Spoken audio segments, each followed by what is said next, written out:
Bismillahirrahmanirrahim. Assalamualaikum warahmatullahi wabarakatuh. Perkenalkan, nama saya Karisma Febrianti, NPM 190 3190022.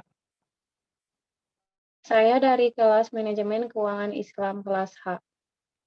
Di sini saya akan memaparkan tentang manajemen kas syariah. Next.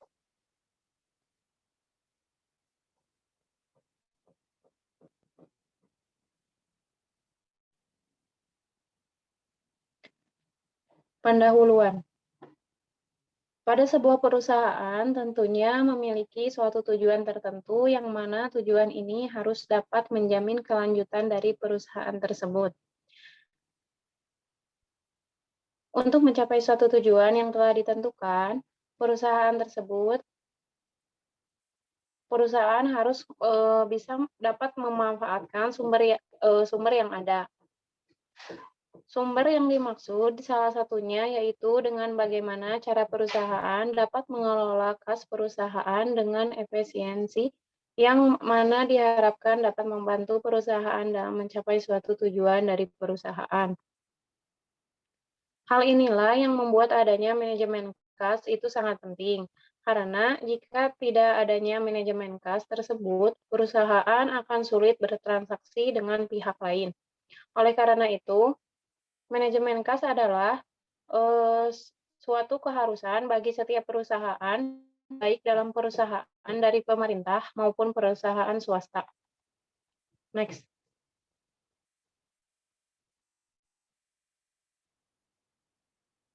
Yang selanjutnya ada aliran kas. Pada sebuah perusahaan terdapat yang namanya aliran kas.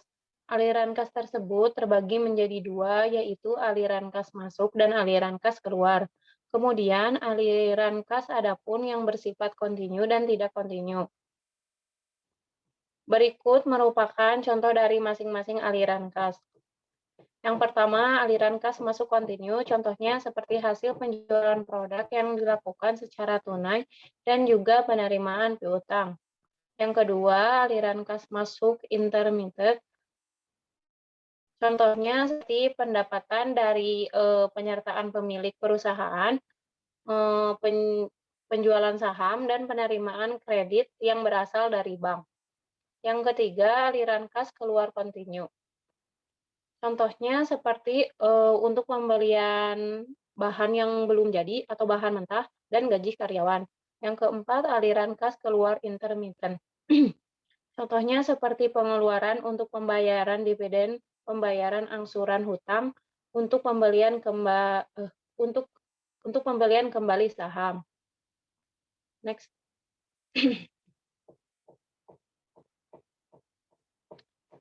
Pembahasan selanjutnya ada motif penahanan kas. Yang pertama, ada motif transaksi. Motif ini sangat dibutuhkan perusahaan untuk dapat memenuhi kebutuhan transaksi dari perusahaan tersebut, yang digunakan untuk membayar upah para karyawan, membayar tagihan listrik, menyetok bahan baku, dan lain-lain. Yang kedua, motif berjaga-jaga. Motif ini sangat dibutuhkan untuk mengatasi adanya ketidakpastian perusahaan yang akan dialami di masa mendatang jika terjadi sesuatu hal yang tidak diinginkan nantinya. Yang ketiga, motif spekulasi. Motif ini juga untuk antisipasi jika terjadi maupun investasi berharga, dengan begitu perusahaan dapat tetap memperoleh keuntungan. Next.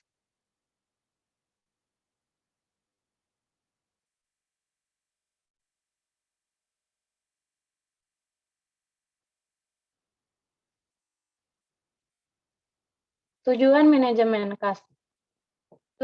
Tujuan utama dari manajemen kas yakni pengelola manajemen kas yang baik dalam suatu perusahaan akan membantu manajemen kas mendanai pengeluaran yang telah dilakukan dengan baik dan tepat.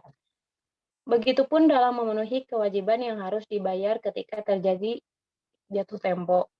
Adapun tujuan-tujuan yang lainnya seperti penyediaan kas yang diharapkan cukup untuk memenuhi operasi dalam jangka pendek maupun dalam jangka panjang, Yang kedua, penetapan tanggung jawab untuk memasukkan kas dan perlindungan dana yang cukup hingga dana simpan. Yang ketiga, pemeliharaan saldo bank yang cukup yang dapat berguna untuk mendukung hubungan dengan bank komersil. Yang keempat, penyelenggaraan mengenai pencatatan kas. Yang kelima, menyelenggarakan pengendalian untuk menjamin suatu pembayaran yang hanya dilakukan dengan tujuan yang benar atau sah. Next.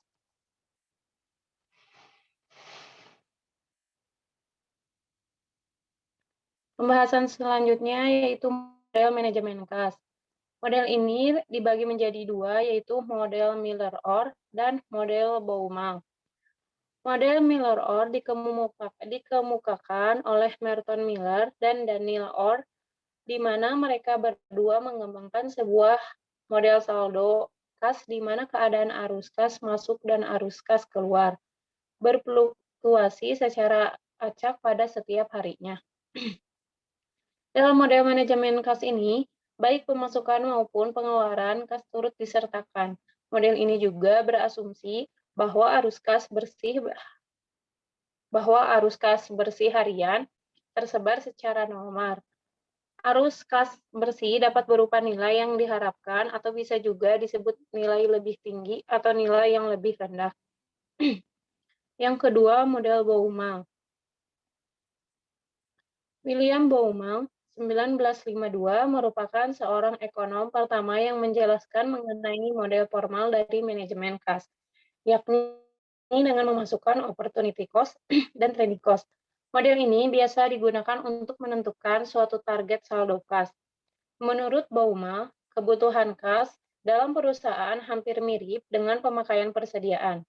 Maka dari itu, Baumol berkata, jika manajemen kas dan manajemen perusahaan memiliki suatu kesamaan jika ditinjau dari aspek keuangannya.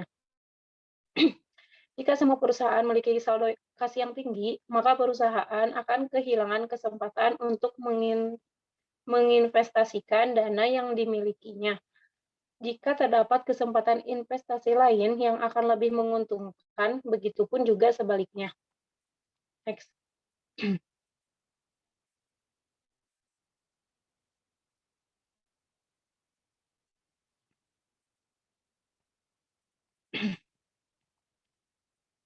Yang selanjutnya ada dasar syariah manajemen kas. Semenjak pertama kali datang agama Islam telah memberikan persuasi normatif bagi pemeluknya agar melakukan pencatatan atas segala transaksi dengan benar dan adil. Allah Subhanahu wa taala berfirman yang artinya, hai orang-orang yang beriman, apabila kamu berembung amalah secara tunai untuk waktu yang ditentukan, hendaklah kamu menuliskannya. Dan hendaklah seorang penulis di antara kamu menuliskannya juga dengan benar. Dan janganlah penulis enggan menuliskannya sebagaimana Allah mengajarkannya. Maka hendaklah orang yang berhutang itu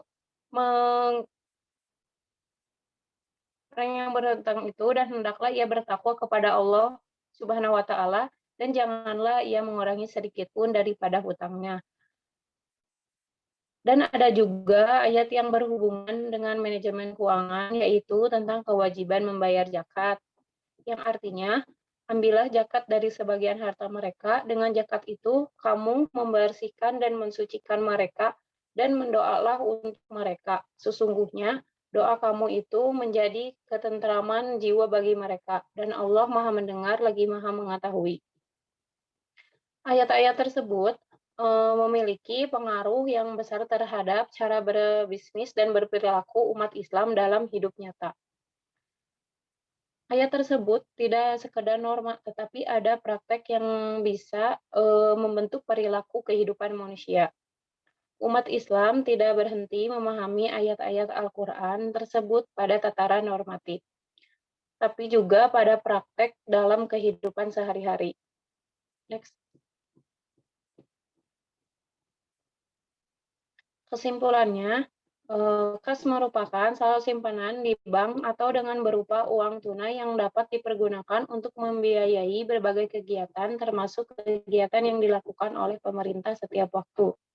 Kas juga merupakan rekening giro setara kas dengan juga saldo kas yang merupakan investasi yang bersifat likuid, berkurun waktu pendek, dan yang paling cepat dijadikan kas dalam jumlah tertentu tanpa menghadapi berbagai resiko perubahan nilai yang cukup besar.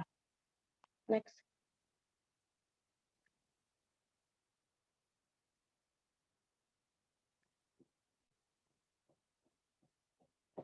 Cukup sekian yang bisa saya sampaikan. Mohon maaf bila ada tutur kata yang salah. Billahi taufiq wal hidayah. Wassalamualaikum warahmatullahi wabarakatuh.